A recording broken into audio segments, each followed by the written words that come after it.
Hi, Rose here with another online dating tip for you. Welcome to my YouTube channel. Today we are talking about the K1 visa. That is the American fiancé visa. Our hearts beat to the city streets. We began to feel the fire.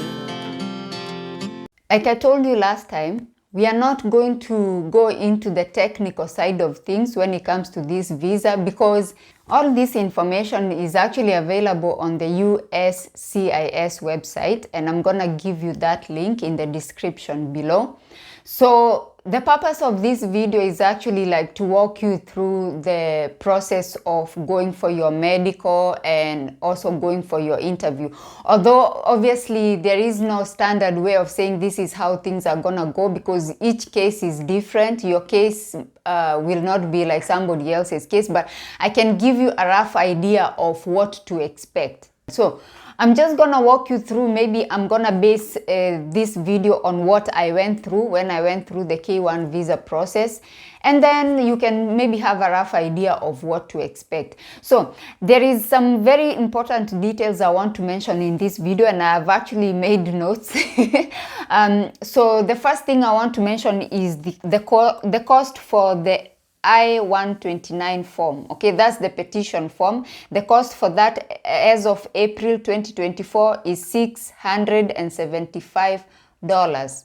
Okay, so from April this year, that will be the cost for this. This is now on the side of your petitioner. That's how much he's going to pay to petition for you. Of course, we know when it comes to K1 visa, he must be a US citizen in order for him to petition for you. Of course, both of you have to be unmarried because the purpose of this visa is that you're going there to get married. So he's not married and you're not married. Okay, the next thing we are looking at is the proof of the relationship. You need to prove that your relationship is genuine. Of course, we talked about this whole proposal and taking pictures and taking videos. You need to show that he actually proposed to you and you said yes. You know, you girls, I know you like making all these theatrics and making all this drama that you make for social media, but it's very important that we see in the video that you actually said yes. This is evidence. You have to gather evidence for the embassy. So he gets down on his knee and he asks you, will you marry me? And then you say yes. In fact, try and shake you know, nod your head like this. Yes, yes, oh my God, yes. That way, we will see in the video, we'll see in the pictures that you said yes. Okay, maybe not in the pictures, but in the video, you'll be able to see that you said yes. Another thing I want to mention about this proposal, it's very important that you don't make it look like a wedding. If you make it look like a wedding, you're gonna have problems because the embassy want to see that you're not already married, that you're planning to go there and get married. They want to see that you're not actually applying for the wrong visa, because a lot of people tend to think that if you apply for a K1 visa, the K1 visa is quicker than the CR1. So maybe they get married, but they want to lie to the embassy that they are not married. The embassy is looking at this and they are going to be very keen. Okay? So if you're genuine, make sure that you don't make this proposal, this whole engagement party, don't make it look like a wedding. Don't dress in a gown, you know, a pink or off-white champagne gown, something that looks like a wedding. Don't do that. Don't do this whole traditional marriage and then go there and say that you're gonna use the traditional marriage as basis of you proving that your relationship is genuine. If you say you have done any marriage ceremony, whether it's traditional, whether it's whatever it is, then they're gonna be like, go and apply for CR1, go and get your marriage certificate and then apply for a CR1 visa. If you've already done the traditional marriage, okay, so you're not actually engaged then. So this is a proposal, and there is actually there's a lady who came to my comment section the other day on my TikTok, and then she was like, Yeah, but how can he give me a ring and we haven't done, in my language, the dowry ceremony? How can he give me a ring and we haven't done the dowry ceremony? If you do the dowry ceremony and you take pictures of your dowry ceremony as your proof that your engagement is genuine, umejikaranga, my sister. That already shows that traditionally you're already married.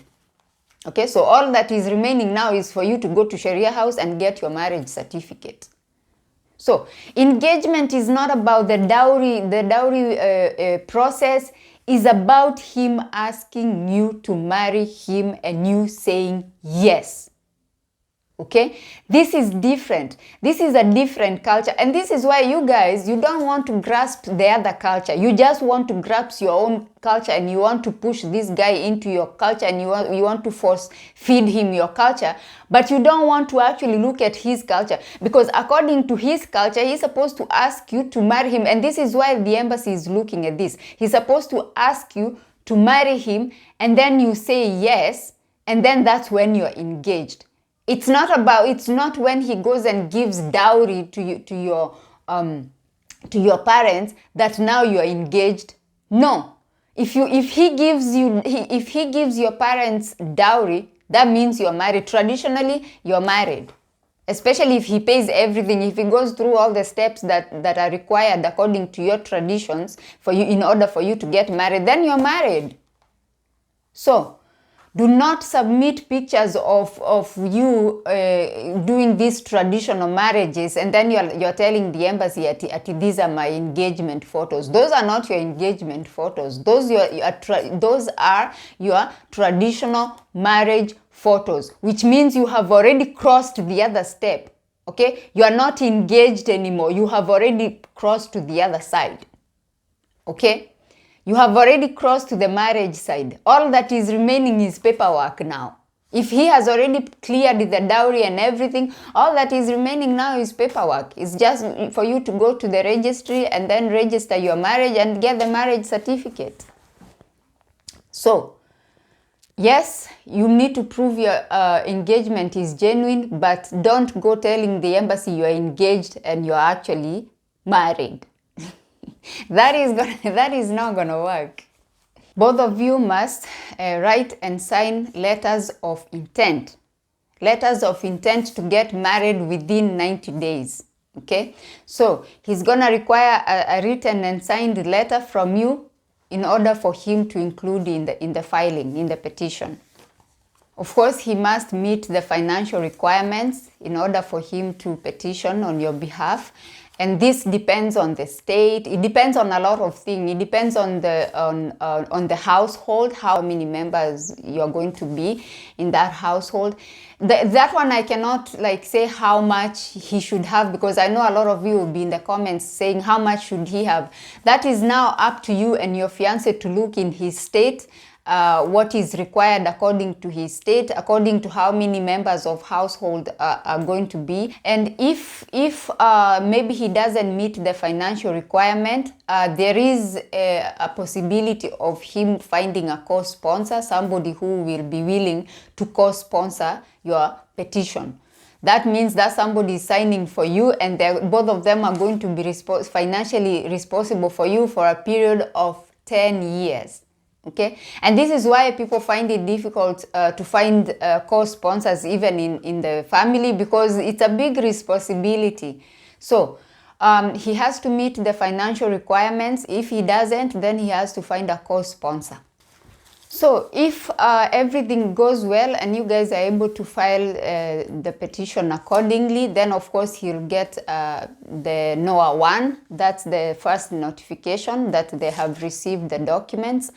And then if there is nothing missing, then of course you're gonna wait for your NOAA 2. Okay, that is the second notification saying whether you have been approved or you have been denied. If there is something missing, then you might get the RFE. That is just to say that they need additional documents. Of course, that will set you back. Like, it just means now your waiting period has increased, because by the time now you send the additional documents that are missing, by the time they look at your case again, so of course this now sets you back a little bit. So it's very important to make sure that you have included as much information, even whatever you think is not necessary, just include it. It's better for them to have something that they don't need than them actually needing something and it's not there. So anything to do with this engagement, anything to do with like anything that can help your case, just include it in there. So hopefully everything will go well, and then you'll get the NOA 2, and the NOA 2 will be that you have been approved, petition approved, yay! So I think that's how far I'm gonna go with this technical side of things. Of course, the DS-160, the cost for that is $265, okay? So I think we have gone through the technical side, and now I want to walk you through roughly how the medical process will go. Once you are approved, you have filled out all the forms and everything, and you have booked your medical, okay? For those of you in Nairobi, in Gigiri, I'm basing this video on Kenya because I'm a Kenyan, and of course that's where I went. So I'm really basing this video on what I went through during my K1 visa process. So you're gonna go to Gigiri. The medical center is located near the Swedish embassy in Gigiri. The embassy is in Gigiri and the medical center is there. Everything is there. So you can just take a Uber and then you'll be there. It's not a problem to find it. So once you get your appointment, you will take with you the yellow fever. Make sure you already have your yellow fever certificate. You're going to take your COVID certificate. And then you're going to take any documents you have to prove that you've had vaccines. You know those vaccines we have as children, the polio, the mumps, the measles, all those vaccines that we usually have when we are still kids. If you can find those records, they will help you a lot, okay? So you're going to tell them, you're gonna fill out a form, and then you're gonna tell them which vaccines you've already had. And then the ones that you don't have, they're gonna have to give you, and they're quite expensive. So make sure you have as many vaccines as possible. Just look through your records and make sure you have those records, okay? So once you go to the center, then I think the first exam you're going to go is the physical exam, okay? This is just to check your bones. Like, there is no internal examination, like there is no gynecological examination or anything like that. Just to check your bones, make sure you don't have broken bones, I guess. And then you're going to go through the eye test, of course. So if you wear glasses or contact lenses, make sure you take them with you because of your eye test. And of course, there will be the blood test. They're gonna take the sample and do the test. So make sure everything is on point, because these results are not gonna be given to you. They're being sent directly to the embassy, okay? Just make sure everything is on point. Another test I want to mention is the psychiatric evaluation. One thing I must say here, keep in mind that this person who is conducting this test is not your therapist. This is somebody who has been appointed by the embassy to give them feedback after they evaluate you. Then they should inform the embassy their findings. So do with that information what you may. But they're just going to ask you a few questions, and then you are going to answer the questions, and then they are, of course, going to write their report. The next test you're going to do is the chest x-ray. Then once you do that x-ray, I guess you're done. So blood test, physical examination, eye test, psychiatric evaluation. Anyway, once all that is done and the results are sent to the embassy, then of course it's time now for you to go to book your appointment for your interview. Okay, so once you get there, of course, we know how it goes. You get a piece of paper with your number on it, and then you keep checking the counters, and every now and then they announce the number that is coming and which counter it's going. Then when your number is announced, then you just check which counter you're going to. Then you go there, and what happens is first you're gonna swear an affidavit. It's gonna go something like, I, Rose, blah blah, do swear that I am free to marry so and so, and the information I'm gonna submit or the information I'm gonna give this day is the truth, nothing but the truth, so help me God. So and then everything that you have said is gonna actually be on a piece of paper, and you're gonna fill out your names and the names of the person you're going to marry, and then you're going to sign. So that is an oath. Okay, so you cannot lie, you're going to tell the truth. And then now comes the interview. So you're going to be asked questions.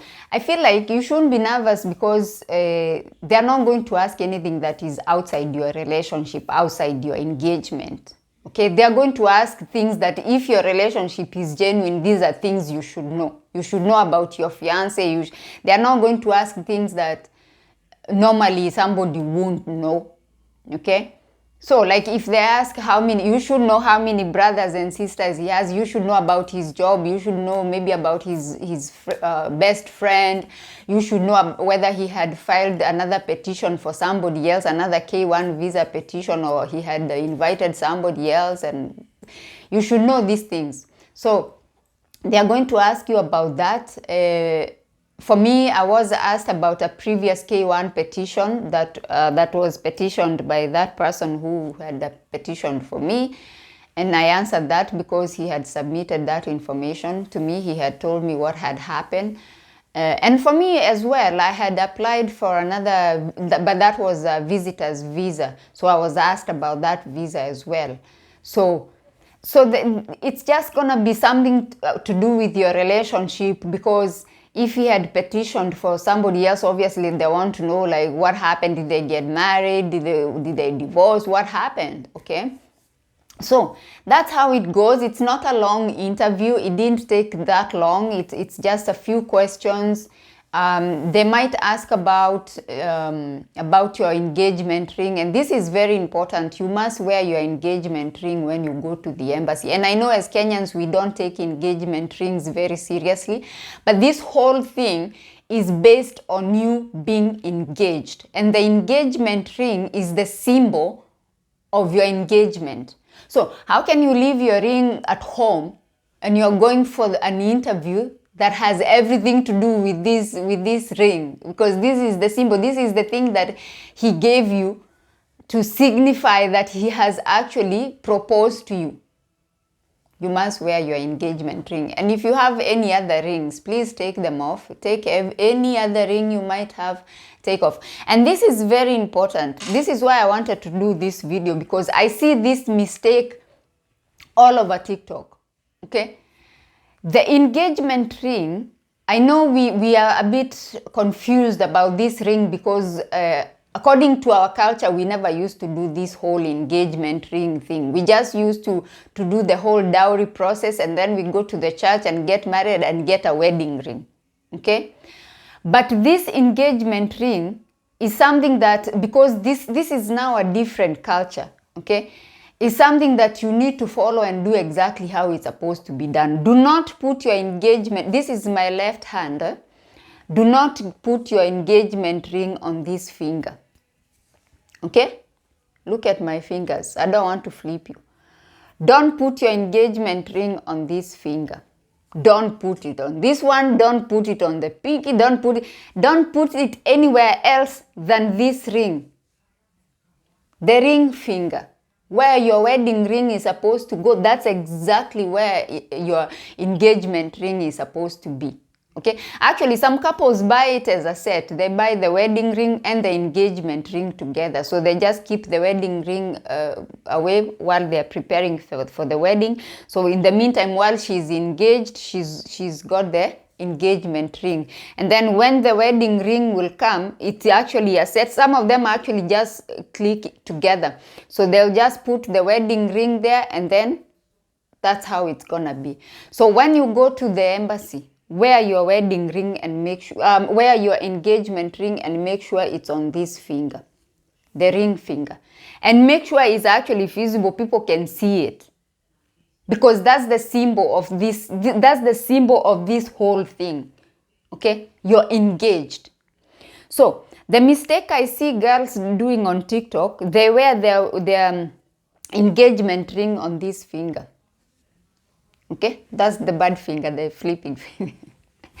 They put it on that finger. Once you go to the embassy with your engagement ring on this finger, do you know what that means? It means you didn't say yes, you haven't made up your mind. It means you're thinking about it. That's what it means. So, or if you have it on this other hand, the right hand, okay? If you have it on the right hand, it means you are still thinking about it. So if you're used to wearing your engagement ring on this finger because you're a Kenyan and we think this finger should not have any ring until the wedding day, you should only put wedding ring here. That is why girls put it on this finger, because they believe this is a sacred finger and it's only a wedding ring that should be sitting on that finger. Okay? They believe only the wedding ring should be there. But in this case, both rings actually sit on the same finger. They sit there, both of them, like that. They sit there. So, because you have not been married yet, you are not going to have the wedding ring. It's going to be there. You're just going to have your engagement ring on that finger. Are we together up to this point? Are we understanding each other? There, your left hand, ring finger. That's where your engagement ring should be when you're going for your interview. And you should not have any other rings. Okay? No confusion. The whole point why, I'm not saying that if you go wearing your ring somewhere else, then your visa will be denied. I'm not saying that. I'm just saying don't create room for further questioning. Don't create room for them to ask you more questions. Because you're just gonna get nervous and you're just gonna mess things up. You know, they're gonna, oh, why is your engagement ring not on the correct finger? Have you not decided yet? Are you still thinking about it or what? So you have already created room for further questioning and doubts. Because this whole thing is about proving your engagement and your relationship is genuine. So have your ring on the correct finger, remove all the other rings so there is no confusion. I am wearing my wedding ring and my engagement ring. And they might even ask you about that engagement ring. Did you select the ring together? What happened? They might even ask about wedding plans because they really want to be sure that this relationship is genuine and your intentions is to go to the US and get married within 90 days. Okay, are we clear on that?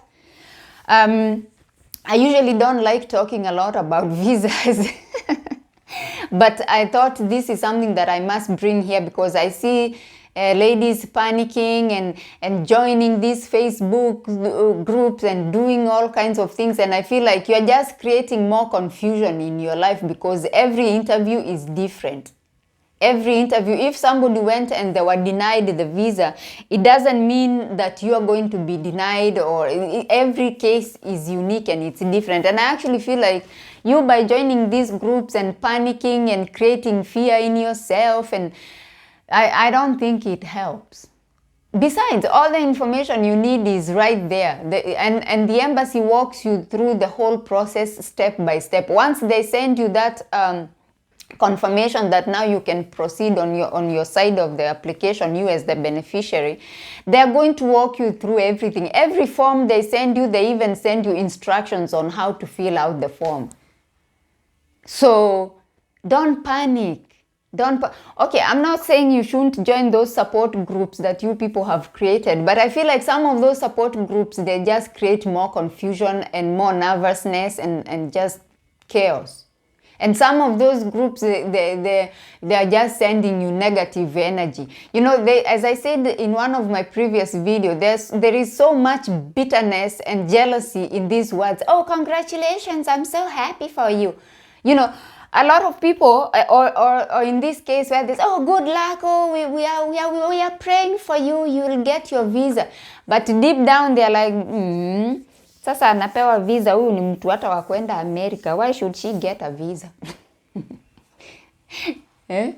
Anyway, if you feel comfortable being in a support group, I have walked you roughly through what will happen on your medical and on the day of your interview. Just roughly what's gonna happen, because each case is unique, each case is different, your case is different, somebody else's case is different. So just work on your case, work on proving your engagement is genuine, work on gathering as much information about your fiance's family, about anything you can think of, just work on that. My name is Rose. Thank you for coming to my YouTube channel. If you like this video, please give it a big thumbs up, okay? Please consider subscribing to my YouTube channel, and I shall see you on my next one. Bye-bye for now.